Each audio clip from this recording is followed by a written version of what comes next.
Bem-vindo ao Café com Cavanha, em parceria com o ECOA PUC-Rio. Estamos hoje com Marcelo Gattaz, professor, diretor do Tecgraf PUC-Rio, e Gustavo Robichet, professor, coordenador do ECOA PUC-Rio. Boa tarde, Gustavo. Boa tarde, Gattaz. Boa tarde, Cavanha. Gattaz, você viveu, e eu acompanhei um pouquinho também, as primeiras iniciativas entre universidade e empresa, com o Tecgraf, o famoso Tecgraf. Conta pra gente como foi esse processo. Pois é, Cavanha, a cooperação universidade e empresa, ela tem que, para ser bem contextualizada, a gente tem que entender que a universidade, para não ir muito lá para trás, mas pelo menos a universidade nos anos 60, ela sofreu uma transformação da criação dos créditos, de onde os departamentos se reestruturaram de uma forma diferente. Mas, para não entrar em profundidade nisso, eu diria que ela se tornou uma universidade de ciência básica. Então, se houve assim um certo afastamento da universidade da sociedade produtiva, principalmente das empresas, uma vez que os professores eram, digamos assim, deixavam de ser aqueles profissionais para serem cientistas, né?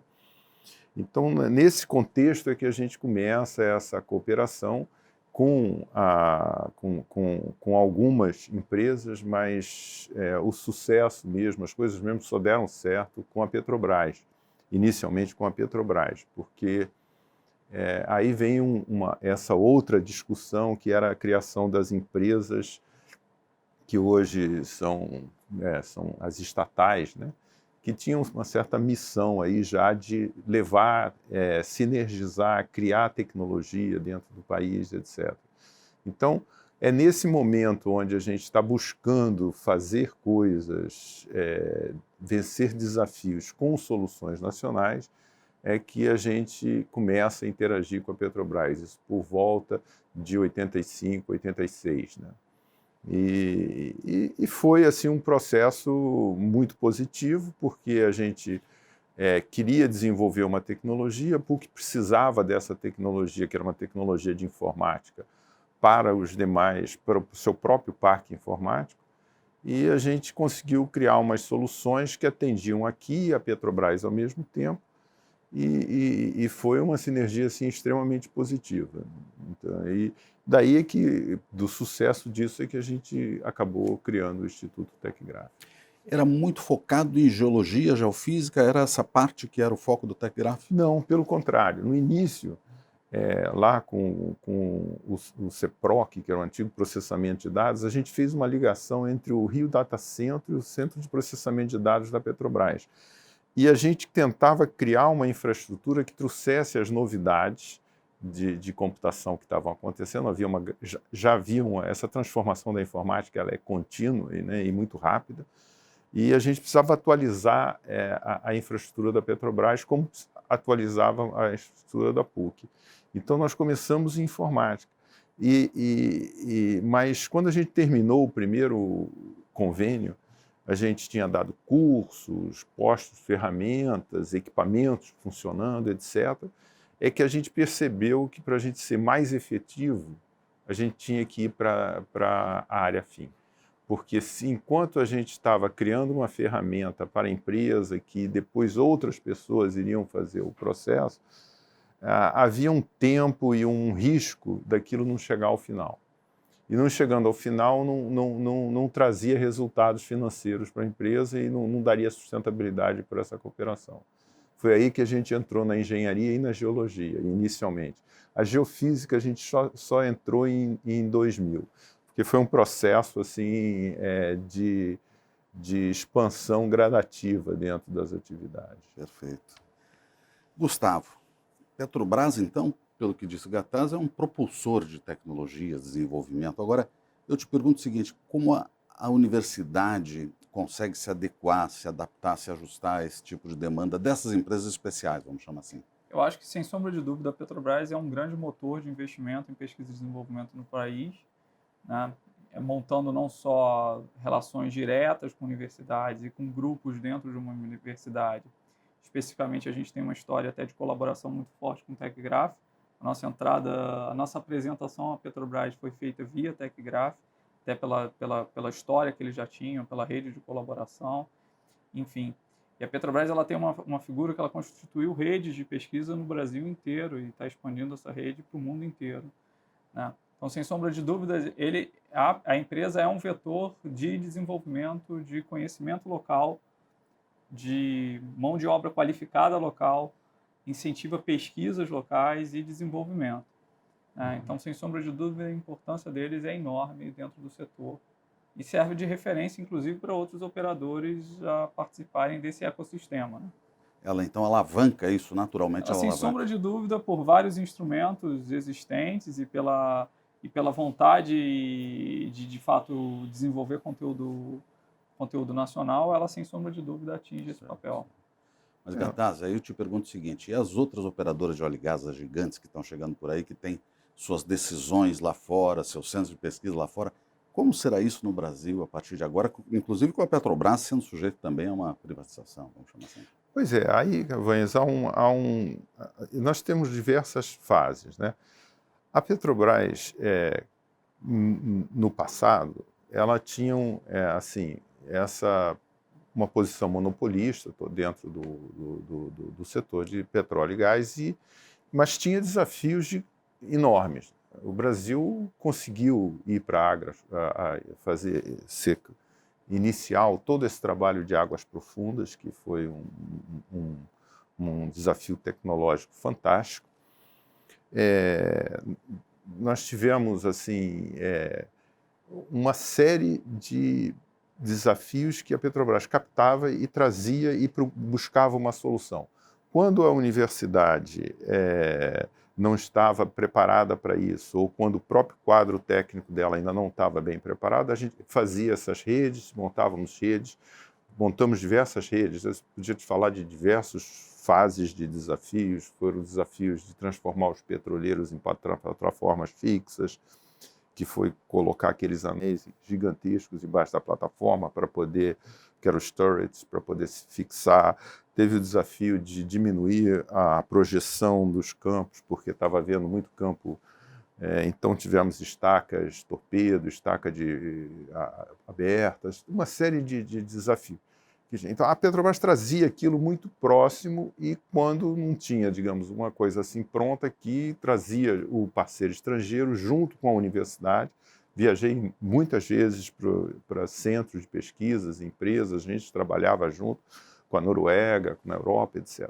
Então, a Petrobras era baseada aqui, trabalhava aqui, incentivava e fazia esse tipo de desenvolvimento.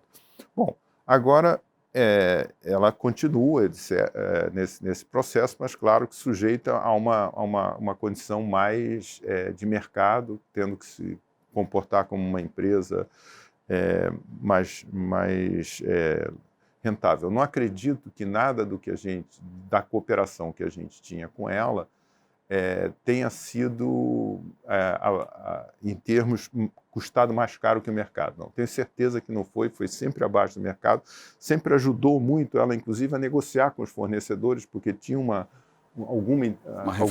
referência nacional para isso, etc. Agora, as estrangeiras, elas já chegam com uma visão inicialmente um pouco diferente. É uma certa dificuldade de entender o país. O país é um país muito regulado, nós aqui quase, existe esse mantra que se segue hoje em dia, que as inovações brasileiras não são de tecnologias, mas são de regulação, porque o regulamento muda e aí as empresas de gás agora estão tentando buscar uma maneira de como medir o peso e tal. É uma questão do bujão que sobrou e tal.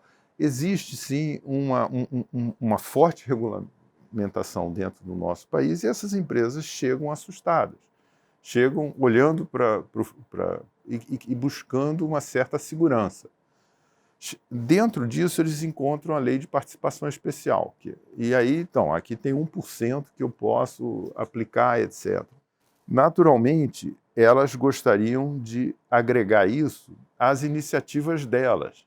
Elas não nasceram ontem, elas já têm parcerias e estruturas muito bem formadas. E diferente da situação brasileira, onde você questiona tudo o tempo todo, a empresa ela tem uma continuidade, né? Eu me lembro de uma empresa, que eu não vou citar nomes, mas chega para mim e disse, mas fantástico o trabalho que vocês fazem aqui no dia que ela estava chegando aqui. Eu gostaria muito de incluir vocês na nossa base, mas nós temos já 5 universidades que nós somos parceiras delas desde sempre. Então, tenho que ver como é que vocês vão trabalhar com esses nossos parceiros. Aqui no Brasil não existe esse. Se alguém disser assim, a Petrobras tem uma parceria especial com a PUC, isso soa como uma coisa errada. Não soa como uma coisa positiva, que é, porque nesses ambientes existe essa... Quer dizer, você não consegue desenvolver tecnologia, você não consegue desenvolver uma cadeia de fornecedores, você tem que ter participantes. E esses participantes você vai naturalmente mudando, mas vai mudando dentro de uma lógica de quem, de repente, se aparecer algum outro mais competente que esse, você pode substituir. Mas não porque você tem que pulverizar, porque você tem que mudar de coisa. Então, essas estrangeiras funcionam numa lógica mais conservadora do que a lógica dos movimentos nossos. E mais ainda, elas têm muito medo, assim, elas se sentem ainda muito ligadas à regulamentação que a ANP tem.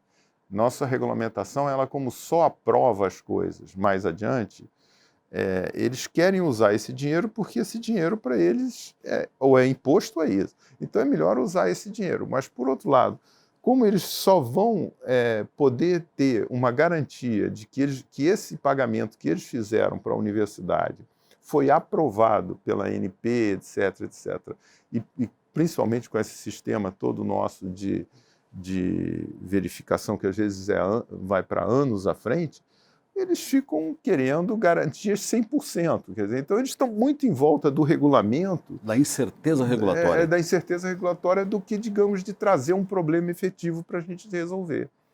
Entendeu? Então, assim, a gente tem participado. Algumas empresas, as menores, são até mais fáceis, porque elas não têm uma estrutura de pesquisa tão bem definida. As grandes, a gente tem que procurar se aderir às estruturas que elas já têm. Quer dizer, a gente não pode reinventar o comércio ou a maneira que o mundo funciona. Agora, a gente tem que se posicionar nela. Com essa mudança, inclusive, porque antigamente, em princípio, você tinha pelo menos algumas estatais chaves que induziam o desenvolvimento tecnológico no Brasil. Hoje, você está tentando passar por um modelo de agências, de regulamentos, etc. É um modelo bem mais complexo de trabalhar. Não é assim que os Estados Unidos trabalham, não é assim que Israel trabalha, não é assim. Eles estão lá financiando fortemente a indústria, principalmente a indústria bélica deles, e isso está gerando resultados para todo o resto. E para você participar de uma indústria daquela, você tem que ser americano.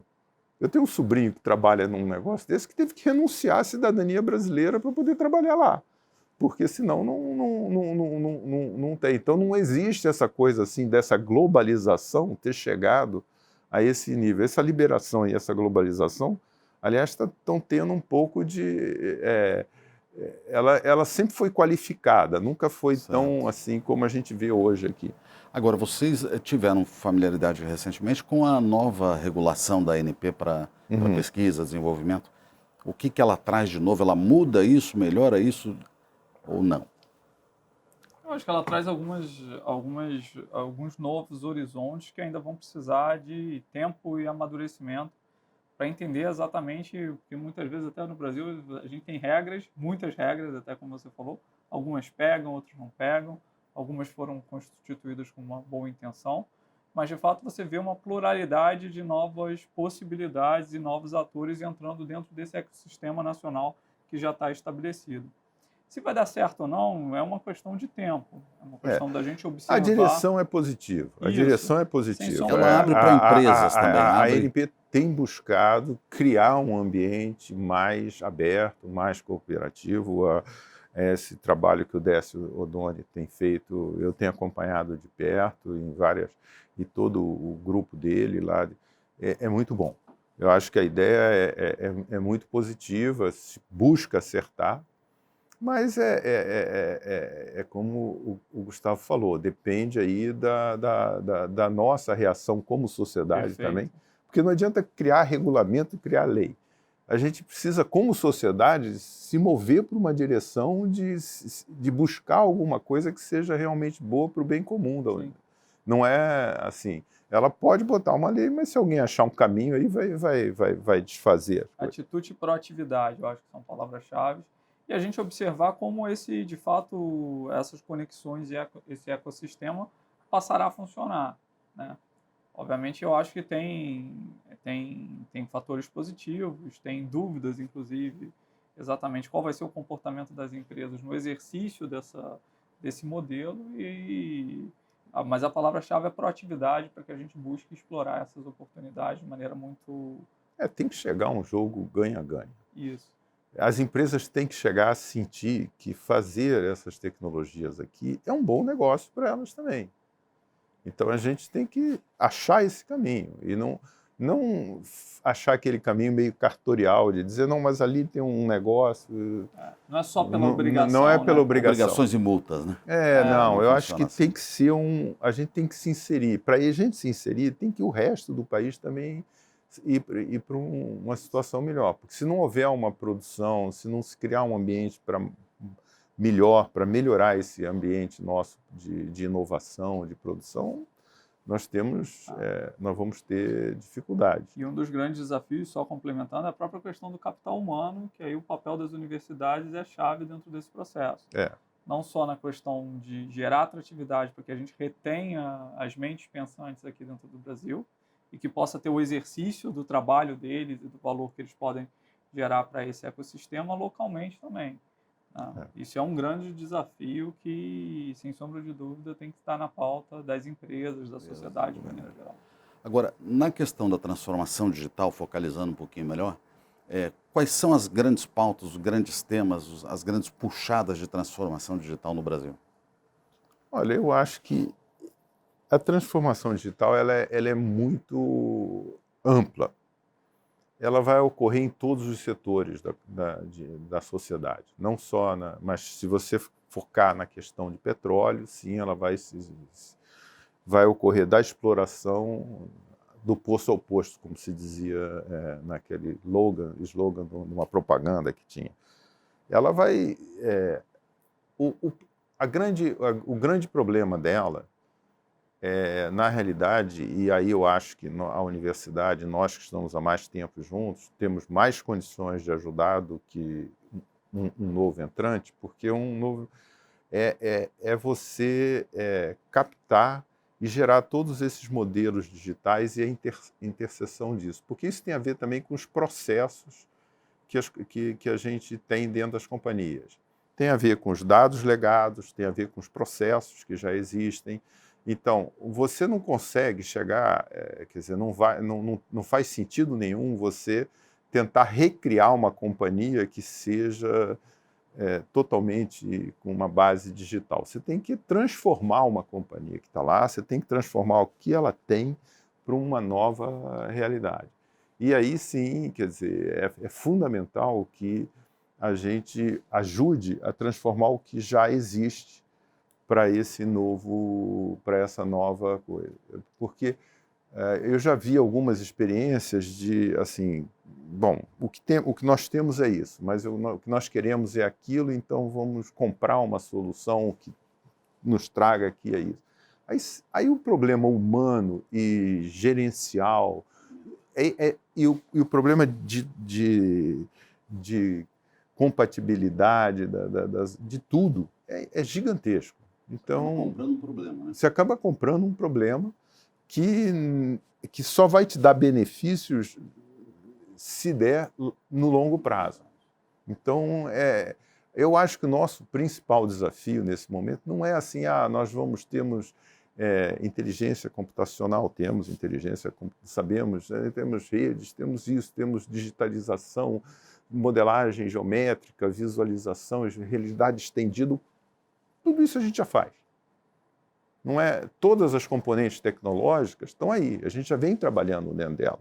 O grande problema é internalizar isso numa nova dinâmica, com os atores e os dados atuais. Esse é o grande problema. E é carregar os processos junto, né? É Quer dizer, processo. fazer os processos mais simples, mais limpos, mais diretos limpos, e aproveitar e digitalizar isso tudo. Isso, exatamente, esse é o ponto. Tem muitas pesquisas interessantes aparecendo nisso, né? Principalmente por causa dessa questão do legado, né? Quando você quer trabalhar com dados agora, você tem que trabalhar com documentos PDF, na melhor das hipóteses, né? Porque às vezes não existe esses dados estruturados de forma nenhuma. Você tem lá um monte de documentos que às vezes são escaneados para depois serem incluídos. Quando você fala em modelos de CAD ou de plataformas ou de outras coisas, você encontra vários fornecedores que às vezes não há uma muitas vezes não se conectam as coisas dentro do novo modelo que você precisa. Existe uma questão enorme e interessante, que é a questão de escala. Cada atividade humana tem uma visão do negócio numa escala diferente. Só para exemplificar, se você quer fazer um planejamento de um campo, você está numa escala macro, onde você está vendo as coisas. Quando você vai tratar da operação de um poço ou de uma plataforma, já é uma outra escala. Às vezes você chega na escala do grão para poder saber como é que você vai aumentar a recuperação daquele campo que está em declínio ou qualquer coisa. Então, aí você já está lá numa escala micro. Então, você trabalha... Então, como é que você modela essa informação toda em todas essas escalas e como é que você navega nessas informações em todas essas escalas? Né? Como é que você comunica com essas coisas? Mais ainda, como é que você lê tudo que está acontecendo e consegue fazer previsões com base nos dados, com base nas simulações físicas que estão em volta disso? É um mundo muito interessante, mas que tem que ser atacado dentro de uma empresa pelo lado de onde está um algoritmo meio guloso, onde é que eu consigo dar a melhor resposta agora? Porque tem que ser guloso, não adianta traçar a melhor trajetória ótima, porque o mercado e a dinâmica humana, ela não espera. Hoje em dia não espera mais. Quando a gente começou na Petrobras, a gente traçou uma estratégia que demorou 3 anos para chegar na melhor solução. Hoje em dia isso não aconteceria nunca. Isso é em 1985. Em 2019, que nós estamos agora, eu tenho que dar resposta em 6 meses ou em 1 ano. Se eu não der, ninguém mais está interessado no que eu estou trabalhando. Até porque a realidade está mais acelerada. E aí me permite até fazer uma colocação, ver como é que vocês pensam. Quer dizer, a pesquisa começa nessa demanda, nessa captura e termina na nota fiscal?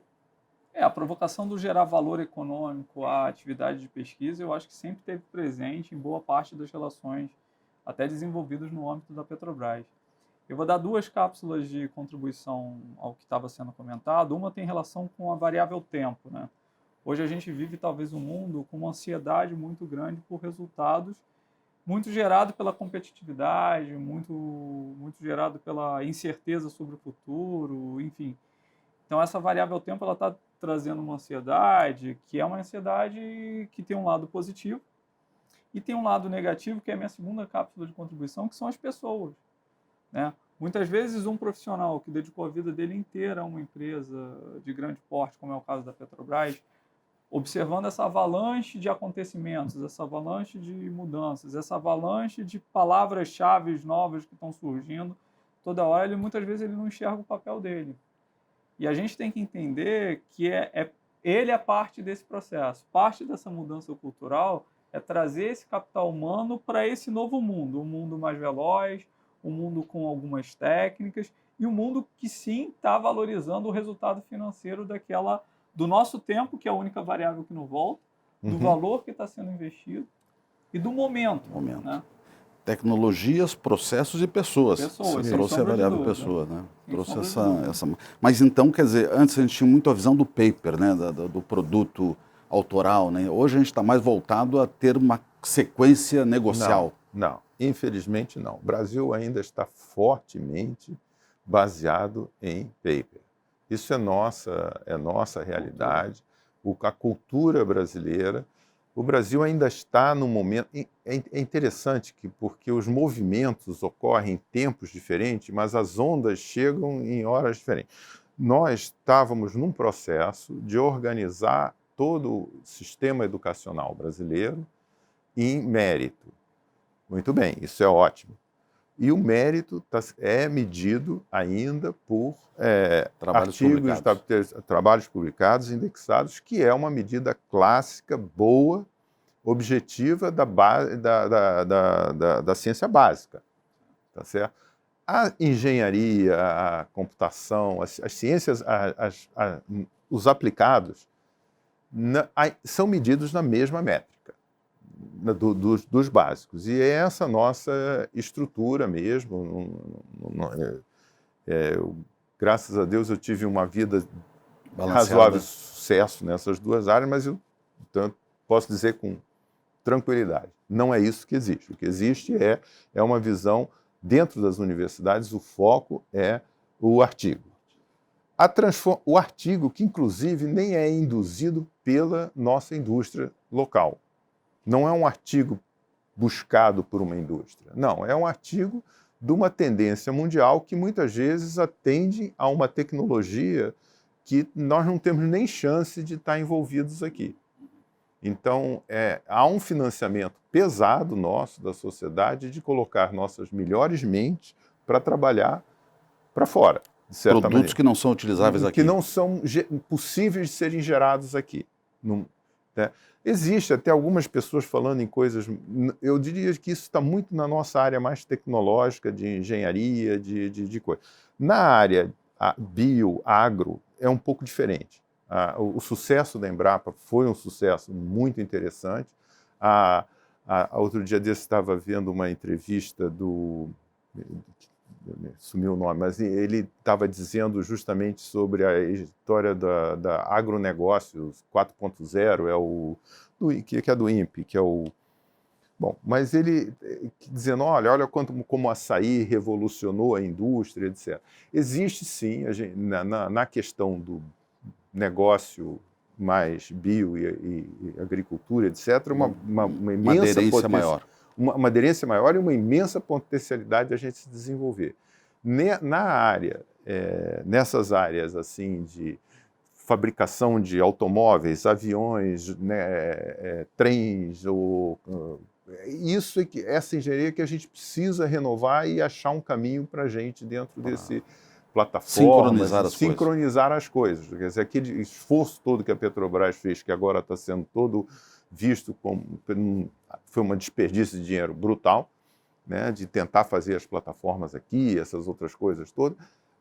Tudo bem, mas é porque a gente não pensou bem como é que a gente entra nesse processo. E sim, não pode se contar que você tem uma base na universidade pronta para atender isso, que não tem.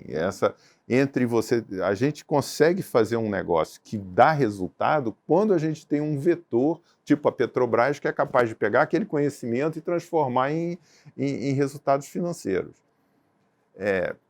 Para ter uma coisa dessa mais distribuída nas pequenas empresas, nas outras coisas, eu honestamente digo o seguinte, até depois de 30 anos dirigindo um instituto de pesquisa, a universidade precisa de um parque tecnológico de pequenas empresas e startups que vivem numa outra mercado e numa outra coisa para ser capaz de chegar nesse processo. Nós estamos aqui há anos, várias pessoas batalham por isso, para ter o Parque Tecnológico da Gávea, que é o que a gente queria ter Mas até a licença da prefeitura de deixar essa área que está aí degradada, com invasão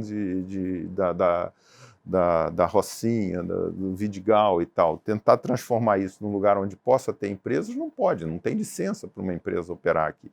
Então é tudo muito difícil. É muito difícil, é muito fácil uma empresa estrangeira chegar aqui, ganha um terreno, ganha isso, ganha aquilo para fazer.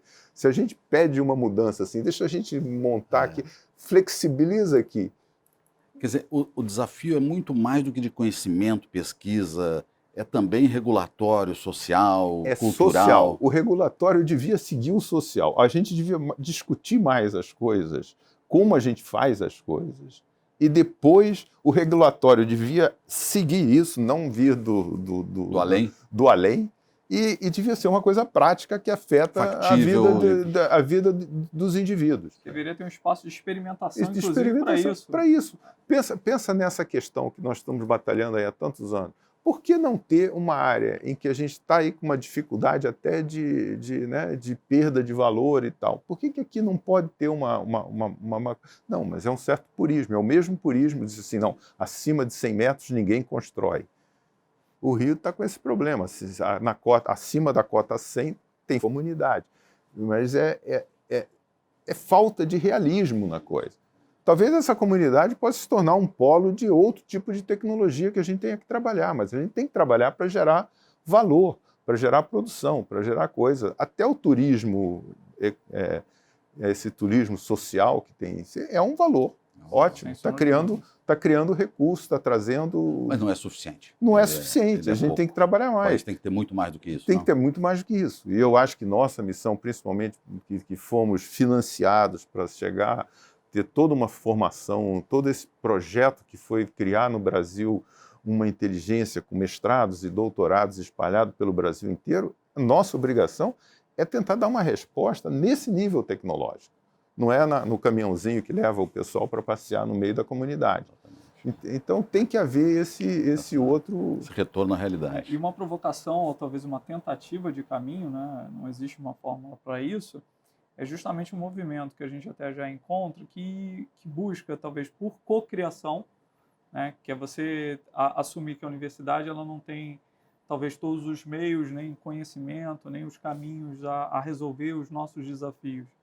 Jovens talentos, né? Quando a gente olha para uma comunidade, a gente olha essa massa potencial de capital humano, sem orientação, sem perspectivas, né? Quer dizer, você falou cocriação. Cocriação, eu acho que é a palavra-chave. Um pouquinho esse conceito. É a universidade e as empresas estarem mais abertas a estarem enfrentando esses desafios de maneira conjunta, né? Engajando não só o conhecimento de especialistas, o conhecimento de pensadores, mas o conhecimento dessas pessoas que estão em campo, que muitas vezes estão no dia a dia e que podem ajudar.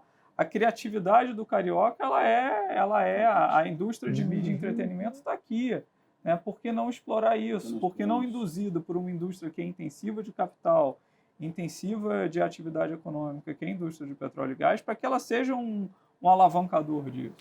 Interessante porque você chamou a atenção de tecnologias, processos, pessoas, agora você traz a colaboração, a cooperação. Colaboração, cocriação. Né? E o Gattaz trouxe também a questão da regulação aderente à realidade social. Isso. A tua prática colocada de forma simples na regulação necessária. Né? Isso. E tem um desafio social, que é um desafio enorme, né? Quer dizer, não existe também, que é a relação do trabalho e do emprego. Né? Quer dizer, a gente vive hoje num mundo em discussão do futuro do emprego e não existe uma equação para isso. Não faltam desafios, pelo menos aqui no Brasil, para que a gente gere massa crítica de oportunidades via trabalho, para que a gente possa direcionar esse capital humano para experimentar novos caminhos, novas alternativas. A solução dificilmente hoje, nesse momento que eu vejo, vai vir de um bom filósofo, de um bom pensador que vai dizer, olha, nós vamos fazer isso. A solução que eu acredito, ela vem de baixo. Ela vem de a gente destravar e deixar todo mundo tentar alguma coisa. E quando um der certo, a gente, para aprender a valorizar esse cara, apoiar o sujeito, copiar dele, e pegar como exemplo e sair fazendo. Essa é a transformação que eu acho que é a única possível para a gente. Que é muito mais uma transformação social do que digital. Digital. Né? A digital entra para ajudar. Entra para ajudar. Para acelerar. Para acelerar o processo, entra para dar uma outra dimensão. Um outro ponto a destacar talvez seja a questão do papel das novas gerações dentro desse mercado de trabalho tão competitivo, tão... E uma contribuição nesse sentido é um olhar, talvez, para mais multidisciplinaridade. para mais convergência de diferentes áreas de conhecimento, que vão experimentar, que vão tentar buscar soluções. Não que as cátedras não sejam mais importantes, elas são importantes, mas a gente tem que induzir mais colaboração, mais troca, mais sinergia. Não, o grande problema, principalmente dos grandes projetos, é explorar petróleo a 2 mil metros de profundidade de lâmina d'água, 6 quilômetros de profundidade, exige uma operação quase como operações da NASA. Não são operações que a gente pode, digamos assim, improvisar ou fazer pequenas coisas. Então, você conseguir pulverizar essa atividade é muito difícil.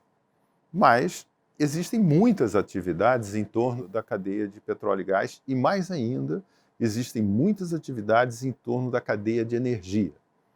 Energia, a gente eu acho que, sim, hoje está se focando a Petrobras como uma grande exploradora de uma riqueza enorme que nós temos, que é o pré-sal. Eu acho que isso mas há um espaço importante de ver quem é que vai explorar todo esse potencial enorme que nós temos, eólico. Temos hoje a energia eólica sem plano de ninguém, sem um governo pró-ar ou pró qualquer coisa, pró-álcool, né, ou sem nada, ela é uma realidade forte no Nordeste. Nós temos ventos constantes lá e temos uma maneira de trabalhar isso.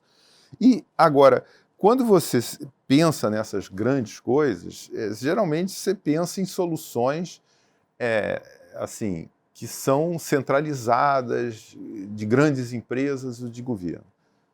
Se você olhar para a Alemanha ou para os outros grupos, para os outros países, você vê uma ação da sociedade diferente. Eu conheço muitos amigos que são assim meio que xiitas até na forma com que eles tratam lixo, na forma como eles fazem pequenas coisas. Então, aí tem um espaço enorme de integração de pequenos agentes para conseguir fazer uma cadeia em que o bem-estar humano não seja tão dependente de gerar lixo e de alto consumo de energia, de alto consumo de água, etc. Existem muitos, se a gente olhar para o problema, eu ampliei a beça, colocando todas as questões de uma cidade ou de uma outra coisa, mas só sobre o problema de energia, teríamos muita coisa a fazer.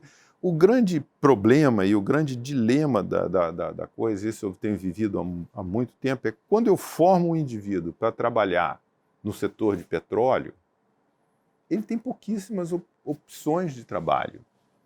O sujeito, os alunos que poderiam sair daqui muito bem preparados para isso, porque a gente tem a gente prepara, mas não há muito espaço. Até pouco tempo só tinha a Petrobras, e a Petrobras contratava de vez em quando. Se você tem que formar um sujeito para um mercado que esteja mais pungente. E esse mercado mais pungente e por isso que eu estou dizendo, tem que ser numa coisa mais ampla do que só o setor de petróleo e gás. Você está otimista? Eu acho que a gente tem que ter esperança mais do que otimismo e trabalhar para construir o futuro. Eu acho que as tecnologias e todas as pautas, elas trazem oportunidades de mudança. Eu acho que a sociedade ela tem que ter até mais voz ativa nessas mudanças, né? Não é só deixar a cargo de governo, líderes específicos. Esse movimento de engajamento social, o que eu acho que foi muito bem destacado, é a chance da gente construir um futuro melhor. Você, Gattas, tem esperança?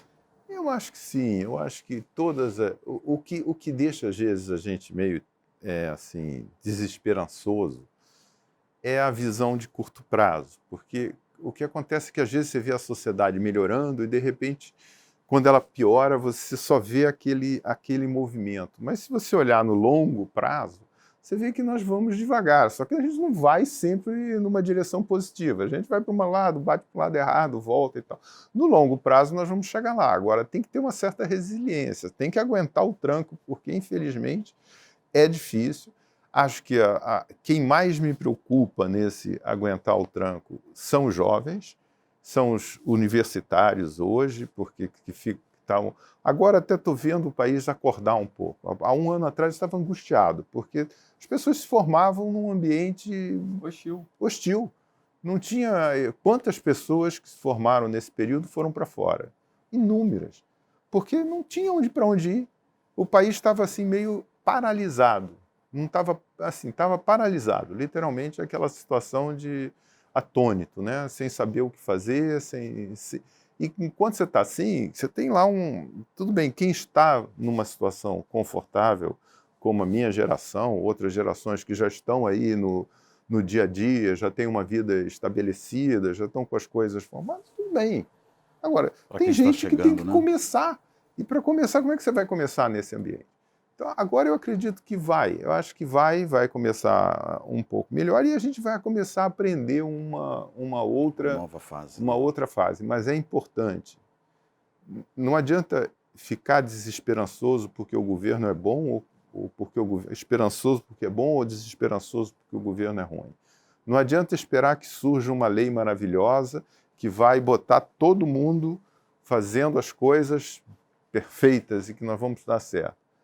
Nós é que temos que agir. Cada um dentro do seu mundinho. Cada pessoa tem um universo de atuação.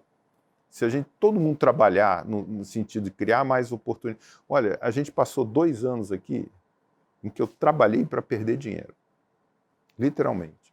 Nós trabalhávamos para manter as atividades andando. Ponto. Não era... se fechava 0 a 0, já era uma felicidade. Ótimo. Cumprimos uma missão, não caímos no buraco. Nós continuamos crescendo nesse processo todo, quer dizer, estabilizamos aí 2 anos, que foram esses 2 últimos anos, mas não entramos naquela posição de, não, se não está bom, não vou fazer. Não está bom, mas eu vou fazer porque eu tenho uma responsabilidade com outras pessoas. Eu só acho que todo mundo tinha que ter um pouco dessa visão, de olhar para o lado e dizer assim, ó, se eu parar agora, pode ser até que seja melhor para mim, mas não vai ser melhor para todo mundo. E o Gustavo chamou a atenção de uma coisa, Gattaz, Gustavo, que não é só emprego, é também o empreendedorismo, quer dizer, também é gerar oportunidade por si só, claro, com a regulação ainda em andamento, né? Eu acho que a gente está cada vez mais trabalhando em rede, né? Rede, conexões, eu acho que o momento que a gente vive hoje é um momento muito dessas relações e do que de valor você gera desse tipo de relação. Então, sem sombra de dúvida, o empreendedorismo está na pauta. Inclusive, até existe dentro do setor um movimento de promoção de iniciativas dessa natureza, do setor de óleo e gás especificamente. Acho que o Brasil precisa acordar para isso. A gente ainda não tem, na minha avaliação, uma cultura empreendedora pujante que seja resiliente. Eu acho que essa palavra é uma palavra-chave para sintetizar o que foi dito há pouco tempo. E confiar nos jovens. O jovem é jovem de coração, não é só jovem de idade, porque eu acho que tem espaço para todo mundo dentro desse mundo novo que a gente vai precisar construir. Muito bom. Bom, gostaria então de agradecer Gattaz, Marcelo Gattaz, professor, Gustavo Robichê, professor, muito obrigado, e deixar à vontade aí, se vocês quiserem fechar com algum pensamento. Sempre bom conversar entre grupos aqui dentro da universidade, e tentar colocar e compartilhar um pouco por meio dos canais da Ecoa, por meio da rede do Café com Cavanha. Só tenho a agradecer e incentivar que momentos como esse aconteçam com mais frequência. Também tenho a agradecer sempre essa oportunidade, né? A gente trabalha literalmente atrás das trincheiras, né? A função de quem trabalha com formação de alunos, de doutores, de tudo tá focado lá no detalhe de cada dificuldade que aparece ou de cada tese que se desenvolve. Então a gente não tem muita oportunidade de falar de uma forma mais ampla, né? E até normalmente a gente fica meio que isolado numa torre aí meio de marfim nessas questões. Mas hoje em dia, infelizmente, a gente tem que despolitizar ou politizar de uma forma positiva, em termos de política, assim, despartidarizar qualquer discussão, porque isso não é o Brasil precisa se desarmar para ter e trabalhar uma política que mexa a sociedade, que trabalhe independente de grupos ou de partidos ou disso, daquilo. A gente tem que chegar na sociedade e dar uma reviravolta. E nessa área tecnológica é muito importante a gente olhar para as grandes oportunidades que estão nas nossas mãos. Esse setor de petróleo é um setor riquíssimo. Como fazer isso sem levar a um extremo que você acabe ficando com o petróleo aqui parado depois que a era do petróleo acabar, que vai acabar, nem ao outro extremo em que de repente tudo vai embora e nada aconteceu aqui, a gente continua como a gente tem que aproveitar. A Noruega foi um exemplo muito importante que nós tentamos, todo mundo tenta hoje seguir. Ela hoje é um país super bem colocado em termos financeiros, tecnológicos, de formação humana, etc., em função dos recursos de petróleo que ela tinha. Será que a gente, que tem muito mais, não tem condição de fazer isso? É uma coisa assim grande a se pensar. Então, eu acho que o petróleo é uma riqueza que deve transformar a sociedade. Agora, vamos ter que trabalhar com mais cuidado para preservar as coisas que são boas e corrigir com as coisas que são erradas. Obrigado, Gataz. Obrigado, Gustavo. Obrigado a todos. Boa tarde. Muito obrigado.